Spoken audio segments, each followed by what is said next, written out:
Bismillahirrahmanirrahim. Assalamualaikum warahmatullahi wabarakatuh dan selamat pagi.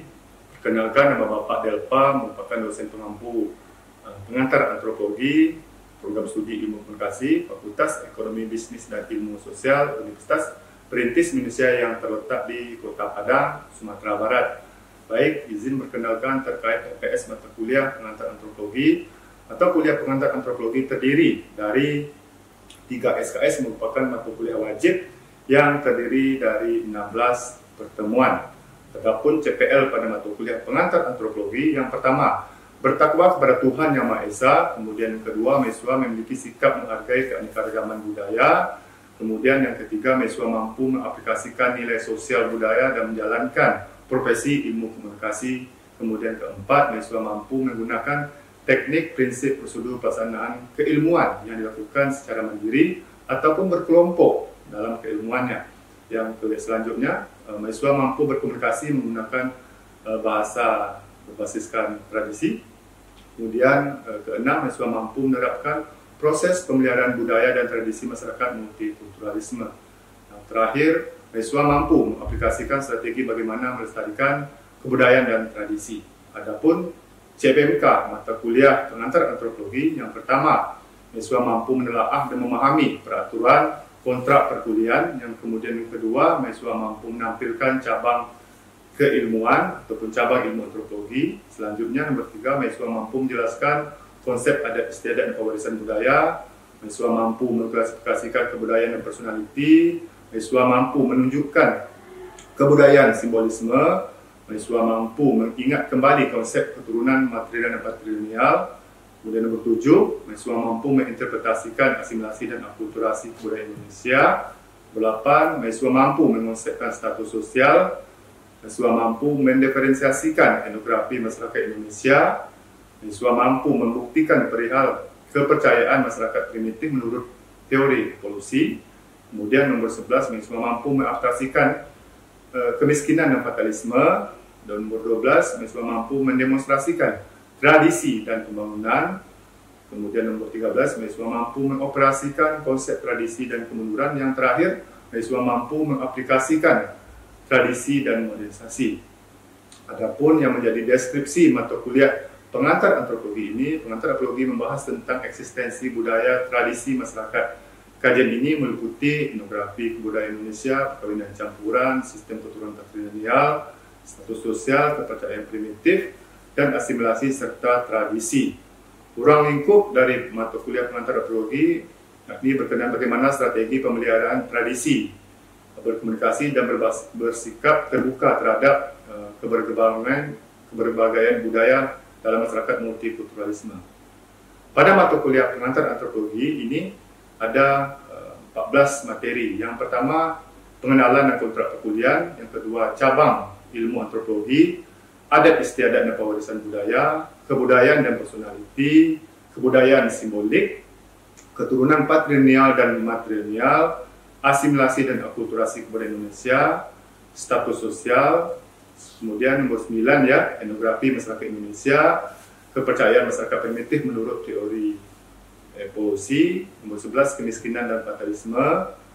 Kemudian nomor 12, tradisi dan pembangunan, tradisi dan kemunduran, dan yang terakhir tradisi dan modernisasi.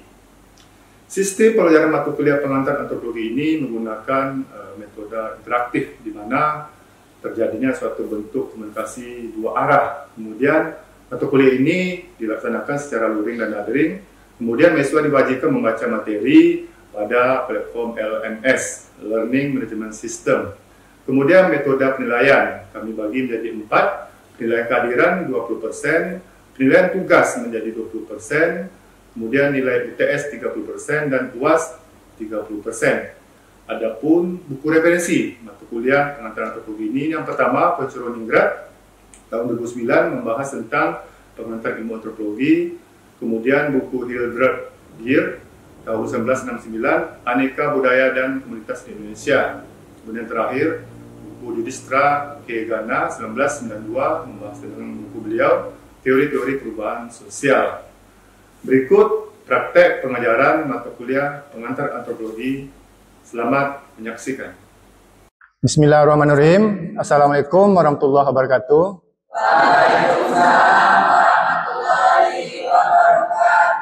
Oke, dan selamat pagi semuanya.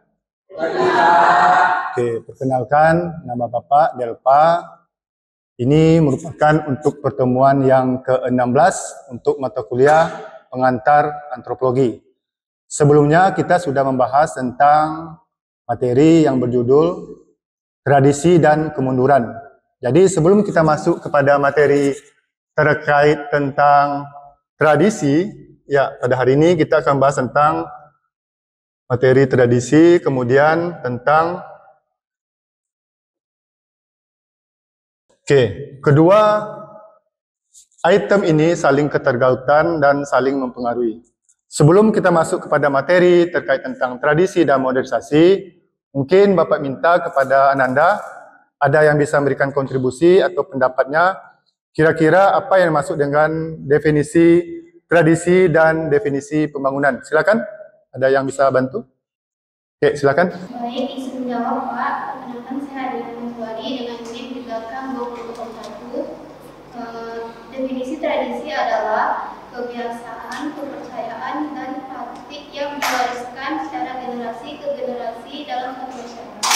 Tradisi mencakup berbagai aspek kehidupan termasuk adat istiadat, ritual, bahasa, seni, dan norma sosial yang memainkan peran penting dalam membentuk kualitas identitas budaya suatu komunitas. Oke, terima kasih. Selanjutnya kita akan mengupas tentang materi tradisi dan modernisasi. Oke, adapun dalam pembahasan kita pada pagi hari ini, kita akan coba melihat ada 4 poin ya. Ada 4 poin yang akan kita coba sampaikan, kita diskusikan. Yang pertama, pembahasan definisi tradisi dan modernisasi. Kemudian, dalam definisi tradisi dan modernisasi ini, kita coba akan melihat bagaimana korelasi hubungan antara tradisi dan modernisasi. Poin selanjutnya, kita akan coba melihat kira-kira apa saja yang menjadi pengaruh atau dampak dari modernisasi ini terhadap eksistensi dari tradisi. Nah, ini poin ketiga, kita akan coba mengupas dari beberapa pakar berkenaan dengan teori modernisasi, kemudian strategi bagaimana supaya nanti eksistensi dari tradisi itu tidak terbawa arus dari perkembangan dari perubahan sosial. Oke, kalau kita melihat secara perkembangannya bahwa kebudayaan Indonesia itu sangatlah banyak. Menurut beberapa pakar seperti Koenceroningrat dalam bukunya Kebudayaan Indonesia per tahun 1981 menjelaskan bahwa suku-suku yang ada di Indonesia itu mencapai 1.300 lebih. Itu baru suku. Kemudian etnisnya mencapai 6.000. Kalau kita ilustrasikan, mulai dari Sabang sampai Merauke ya, kita melihat dari keberagaman budaya ini, dari satu suku, seperti kita ilustrasikan di dalam masyarakat Minangkabau ya, suku Minangkabau. Anda bisa melihat ada suku Caniago, suku Tanjung, ada lagi? Ya, suku Patopan ya, suku Kampai, Caniago, ada lagi? Sikumbang, nah, Jamba. Artinya dalam satu suku saja, bahkan dalam suku Tanjung ya, kita ambil contoh misalkan suku Tanjung. Ini kalau kita telusuri, kita ambil contoh misalkan di Batu Sangkar. Nah, di Batu Sangkar suku Tanjung ini terbagi lagi beberapa bagian. Dan bagian ini terbagi lagi beberapa bagian. Artinya apa? Dalam satu suku Tanjung saja itu sudah sudah terbagi dengan berbagai suku-suku yang ada di Sumatera Barat, khususnya di Batu Sangkar. Apalagi kalau kita berbicara untuk skop dari Sabang sampai Merauke. Dan masing-masingnya setiap dari suku ini memiliki keistimewaannya. Dan masing-masing dari setiap suku ini memiliki hal-hal yang menjadi pembeda dengan suku lainnya. Contoh sederhananya suku Tanjung saja. Suku Tanjung yang ada di Padang, yang ada di Bukit Tinggi misalkan ya, itu cara berbicara dalam konteks adat ya, masyarakat adat, misalkan dalam acara bapakat dalam perkawinan. Dalam masyarakat Padang itu tentu berbeda dengan yang ada di masyarakat Bukit Tinggi. Termasuk juga suku Tanjung yang ada di pesisir selatan. Jadi ini memperlihatkan bahwa keberagaman budaya, diversity of culture. Oke, selanjutnya tadi ini sudah disampaikan oleh teman Ananda bahwa tradisi ini berkaitan erat dengan kebiasaan, berkaitan juga dengan kepercayaan, belief. Dan pada dasarnya setiap dari tradisi ini ada kecenderungan untuk diwarisi. Kenapa demikian? Kalau tidak diwarisi, kira-kira apa yang terjadi? Punah. Meskipun demikian, secara teoritis tradisi ini perlu diwariskan secara turun-temurun. Akan tetapi bahwa tidak dipungkiri ramai juga di kalangan generasi muda ya, mungkin termasuk Ananda semuanya, termasuk Bapak juga, kita sudah tidak lagi mengenali eksistensi tradisi demi tradisi. Contoh, kalau kita melihat dari segi pakaian, ya, segi pakaian, ada yang pernah melihat mahasiswanya memakai baju kebaya? Nggak ada lagi ya? Nggak ada. Oke, dalam baju kurung, pernah melihat baju kurung? Pernah menggunakannya ke kampus? Oke, artinya ini merupakan suatu bentuk tradisi baju kurung, hanya mengenali tapi tidak lagi memakainya. Kenapa demikian? Ini berkenaan dengan bagaimana suatu bentuk tradisi itu seharusnya itu diwarisi. Kalau tidak diwarisi, seperti yang kita bahas tadi ya, lama-kelamaan akan menjadi pupus. Dan tidak tahu kita ke depannya nanti, termasuk juga Ananda ya, termasuk pakaian yang seperti baju kurung ya, Ananda hanya mengenali, tapi tidak lagi menggunakannya. Bisa jadi nanti 40 tahun ke depan, generasi dari anak Ananda sendiri ya, mereka tidak mengenali dan tidak menggunakannya. Bisa jadi. Kenapa demikian? Karena seiring dari pengaruh yang terjadi dalam ranah perubahan sosial, ini akan memberi dampak terhadap perkembangannya. Oke, ini ada yang tahu kira-kira rumah adat Bapak sengaja tampilkan separuh, ini bisa jadi teka-teki, kira-kira rumah adat dari? Ya, Toraja. Oke, tampilan dari rumah adat ini memperlihatkan bahwa keberagaman budaya. Kalau kita di masyarakat Minangkabau seperti apa kira-kira tampilan rumah adat kita? Runcing ya? Nah, ini berbeda. Ini memperlihatkan bahwa keberagaman dari corak dari rumah adat. Oke, kita melihat di sini kira-kira apa yang menjadi fungsi dari tradisi. Sebelum Bapak lanjutkan, kira-kira ada yang mau ditanyakan dulu? Bisa dipahami ya? Oke, Bapak lanjutkan. Fungsi dari tradisi. Tradisi ini benar nggak? Kira-kira bisa dijadikan sebagai pandangan hidup. Dan siapa kira-kira bisa memberikan contoh bukti tradisi ini dijadikan sebagai pandangan hidup? Ada yang bisa? Ya? Ada bisa berikan contoh? Nah, di sini Bapak berikan contohnya berkenaan dengan kearifan lokal. Contoh sederhananya ketika adanya terjadi sengketa kendaraan motor. Ya. Ada yang dari Kota Padang sini? Bukit Tinggi? Dari Payakumbuh ada? Enggak ada. Dari pesisir selatan? Oke. Oke, coba Anda perlihatkan kira-kira apa bentuk dari yang paling sering terjadi sengketa yang ada di pesisir selatan? Pernah? Sengketa tanah ulayat? Pernah dengar? Sengketa terjadi di kecelakaan jalan raya? Pernah? Misalkan tabrakan motor sama motor.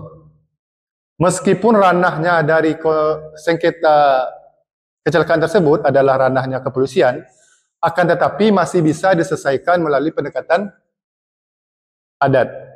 Jadi terjadilah pertemuan dari kelompok A dan kelompok B, nenek mamaknya, melakukan diskusi, melakukan perundingan. Apa yang terjadi di sana nanti akan terjadi penyelesaian. Nah, hal demikian memperlihatkan bahwa nilai-nilai tradisi tadi, dari konteks nenek mamak, peranannya melakukan diskusi dengan nenek mamak yang pihak yang sebelah, sehingga mereka mendapatkan suatu bentuk kesepakatan, sehingga kedua pihak tersebut tidak jadi masalah pelanggaran kecelakaan tadi dibawa ke ranah kepolisian. Mereka cukup menyelesaikan melalui pendekatan adat. Oke, kemudian yang kedua kita melihat bahwa tradisi ini memperlihatkan sebagai identitas budaya. Nah, kenapa Bapak katakan sebagai identitas budaya? Bahwa kalau ketika Anda melihat rumah adat, misalkan ya, seperti ini. Ini Bapak bukan seni arsitek menggambar ya. Nah, ini katakan begini. Ya, terlalu bagus ya gambarnya. Oke. Kalau seperti ini rumah adatnya, kira-kira apa yang terbayang di mindset dari Ananda? Nah, ini konon-kononnya pagar ya. Ini bangunannya. Apa yang terbayang oleh Anda? Bingung ya? Karena gambar terlalu indah. Oke, Rana Minang. Nah, kenapa Anda terpikir ini rumah adat Minangkabau? Nah, ini yang dimaksud dengan identitas. Tidak mungkin dari Anda akan menyatakan ini rumah adat dari Toraja. Dan tidak mungkin juga Anda menyatakan ini rumah adat Minangkabau. Nah, ini memperlihatkan sebagai bentuk dari perbedaan dari tradisi. Oke, sebelum kita masuk ke materi selanjutnya, Bapak akan coba melihat secara definisi pengaruh tradisi terhadap modernisasi. Oke, kira-kira ada yang bisa bantu? Siapa yang bisa menjelaskan tentang teori modernisasi? Silakan. Oke, silakan. Baik, saya akan menjawab pertanyaan dari Bapak tadi. Perkenalkan, nama saya Nita Duyarti Sukma dengan NIM 017, yaitu tentang teori modernisasi. Teori modernisasi adalah suatu perubahan budaya dari tradisional menuju modern. Ada beberapa prinsip-prinsip modernisasi, yaitu prinsip pertama, linearitas perkembangan, yaitu perkembangan dari modern tradisional menuju modernisasi dari gaya pakaian, budaya-budaya masing-masing daerah yang adatnya berubah-ubah, model seperti menuju ke modern, meniru gaya pakaian daerah Jepang dan lain-lain. Dari tradisional ke modern, modernisasi seringkali dikaitkan dengan urbanisasi, industrialisasi, dan peningkatan standar hidup manusia. Jadi tradisi, modernisasi, dan budaya sangat berkaitan. Terima kasih, Pak. Oke, terima kasih. Oke, terima kasih Ananda. Tadi Ananda menjelaskan bahwa ada bentuk perubahan ya, perubahan dari yang dimaksud dengan modernisasi ini adalah adanya bentuk perubahan dari masyarakat tradisional ke arah modernisasi. Apa tujuannya? Orientasinya adalah untuk pembangunan. Jadi ada suatu bentuk konsep ketergantungan dari arah modernisasi ke arah modern. Oke, sebelum kita masuk ke materi selanjutnya, mungkin dari teori ketergantungan, ada yang bisa menjelaskannya? Oke, silakan. Baik, izin menjawab, Pak. Kenalkan, nama saya Ahmad Daud dengan NIM belakang 2019. Teori ketergantungan adalah konsep dalam ilmu sosial yang menjelaskan bagaimana keberadaan negara-negara berkembang masih ketergantungan pada dunia politik dan ekonomi terhadap negara-negara maju. Teori ini muncul sebagai teori modernisasi yang lebih optimis. Untuk mencegah terjadinya ketergantungan, diperlukan adanya pembatasan dalam hal domestik, impor terhadap perkembangan negara-negara berkembang. Mungkin itu saja yang dapat saya sampaikan, Pak. Oke, artinya ketika kita membahas tentang konsep bagaimana tradisi dan korelasi dengan modernisasi ya, ada kaitannya dengan membahas teori ketergantungan. Apa poinnya? Poin dari teori ketergantungan bahwa negara berkembang cenderung mengikuti irama pergerakan yang ada di negara maju. Contoh sederhana, Indonesia termasuk negara maju atau negara berkembang? Okey. Kalau kita kaitkan Eropah, negara maju atau negara berkembang? Okey. Dari dua negara ini, apabila kita secara totalitas menerapkan, meniru, imitasi seluruh irama yang ada di negara maju, secara otomatis tradisi kita tidak lagi hadir dalam kehidupan sehari-hari. Kenapa demikian? Kalau dikaitkan dengan teori modernisasi, nanti akan Bapak jelaskan bahwa hampir seluruh dari negara-negara berkembang ini terlalu excited ya, terlalu ambisius, terlalu bergairah ya, tanda petik, meniru seluruh irama pergerakan yang ada di negara maju. Dampaknya apa? Seluruh dari nilai-nilai tradisi yang ada di negara berkembang mengalami proses pengupusan.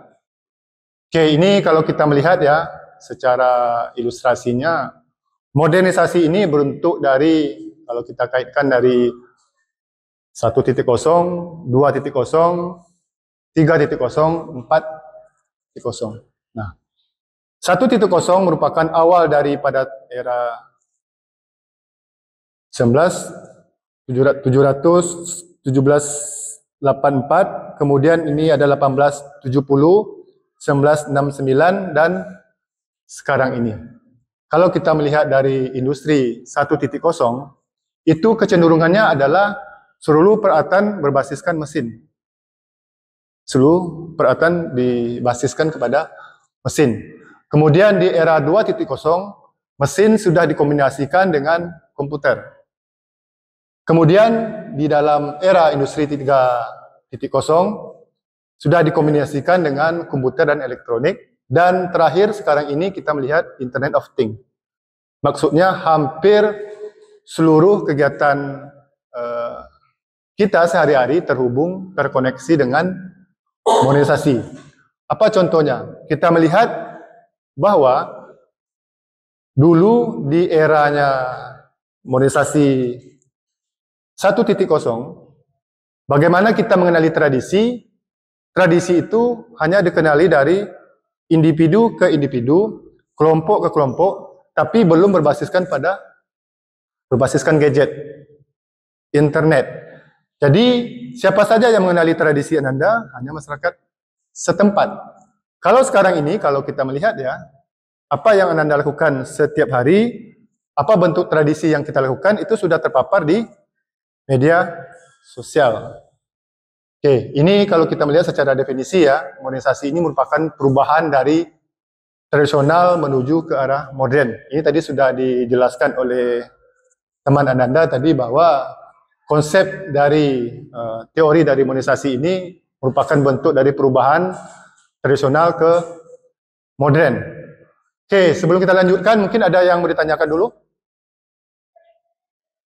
Oke, kita melihat di sini banyak sekali ya sisi positifnya dari modernisasi terhadap tradisi, memudahkan akses tradisi kita dikenali oleh orang lain. Jadi ketika Ananda membuat satu performance tradisi, katakanlah tari randai, tari piring, nah ini akan terpapar di seluruh warga netizen ya, dalam hitungan detik apabila Ananda posting di media sosial.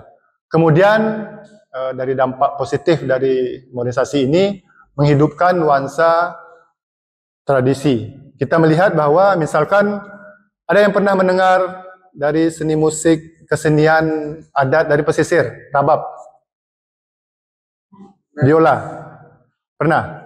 Oke, tradisi biola kalau kita melihat ya, apabila tidak dikombinasikan dengan perkembangan sekarang ini, maka peminat dari tradisi biolanya atau rabab ini berkurang. Setelah ada nuansa dari kolaborasi ini, kita melihat bahwa kesenian rabab digabungkan dengan musik instrumen organ tunggal. Sehingga nanti ada kombinasi dari modern tadi ya, modern tadi dengan tradisional. Jadi rabab yang secara peralatan toolnya menggunakan tradisional, kemudian musik dari organ ya itu merupakan produk dari modern. Kolaborasi ini menghasilkan suatu bentuk performan rabab yang sangat menarik. Kemudian kita melihat bagaimana kira-kira reaksi generasi muda pada sekarang ini. Nanti kita akan jelaskan. Oke, dampak negatifnya kita melihat bahwa terdiri dari ramainya generasi muda yang terlalu terobsesi ya dengan kemajuan modern, sehingga mereka merasa tanda koma terpetik ya alergi dengan tradisi mereka sendiri, sehingga secara perlahan-lahan lambat laun tradisi itu tertinggal, terbawa arus oleh pengaruh modernisasi. Ini kita melihat bahwa modernisasi ini seumpama mesin ya yang dapat mempengaruhi seluruh masyarakat, sehingga masyarakat tidak memiliki daya upaya, sehingga secara tidak langsung keberadaan dari tradisi tersebut mengalami proses pengupusan. Ini tadi sudah dijelaskan oleh teman Ananda. Nah, antara tradisi kuno dan rasional ini merupakan persepsi ya yang paling dominan terjadi dalam sebuah masyarakat, di mana tradisi itu dianggap sebagai bentuk dari yang yang kuno ya, yang akan tetapi apabila ini dicermati bahwa ramai sekali ya, tradisi ini perlu dibangkitkan. Oke, ini strateginya dalam hal ini memerlukan keterlibatan orang tua sebagai kelompok institusi keluarga ya, yang dapat mendorong seluruh dari kalangan generasi muda untuk memiliki kesadaran memelihara tradisi. Kemudian pihak pemerintah juga perlu memberikan suatu bentuk kegiatan-kegiatan yang jelas, kegiatan-kegiatan yang terpapar, sehingga program di pemerintah dapat membangun tradisi agama, tradisi budaya, dan tradisi sosial. Oke, baik Ananda semuanya, sebelum kita akhiri proses perkuliahan dengan materi tradisi dan modernisasi, ini silakan dicatat untuk merupakan tugas kepada Ananda semuanya untuk minggu depan. Ya, Ananda bisa mencatatnya. Sebutkan bentuk kolaborasi kesenian tradisional dan kesenian modern yang ada di kampung halaman Ananda masing-masing. Oke, mungkin itu saja yang menjadi materi kita pada pagi hari ini, sebagai kesimpulan bahwa apapun bentuk dari pengaruh modernisasi, globalisasi, dan kemajuan teknologi komunikasi perlu kita cermati. Kenapa demikian? Karena tradisi tidak bisa ditinggalkan, tradisi tidak bisa dibiarkan, akan tetapi tetap akan ada tradisi dikolaborasikan dengan kemajuan modernisasi, globalisasi, dan kemajuan teknologi komunikasi. Baik Nanda semuanya, mungkin itu saja yang menjadi pembahasan kita pada siang hari ini. Bapak ucapkan alhamdulillah. Assalamualaikum warahmatullahi wabarakatuh. Waalaikumsalam warahmatullahi wabarakatuh.